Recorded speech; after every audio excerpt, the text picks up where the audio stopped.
আসসালামু আলাইকুম সবাইকে। চাষের মাগুর মাছ রান্না করব। এই মাছটা অনেকেই খায় না, কিন্তু আমার বাসায় আমার বাচ্চারা সাধারণত এটা পছন্দ করে। এই জন্য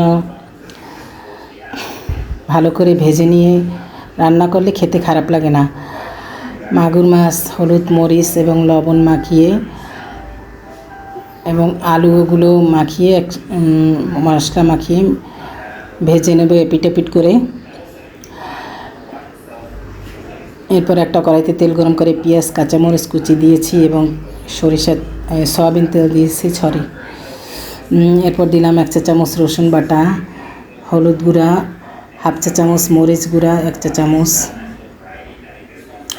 লবণ 1/2 চা চামচ দিয়ে মশলাটা ভালো করে কষিয়ে নেব।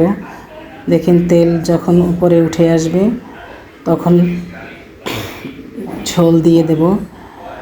একটু বেশি করে ঝোল দেবো যাতে আলুগুলো সেদ্ধ হয়। ঝোলটা গরম হলে মাছ এবং আলুগুলো দিয়ে 15 মিনিটের মতো রান্না করেছি। দেখেন খুব সুন্দর কালার এসেছে, হয়ে গিয়েছে আমার মাছ।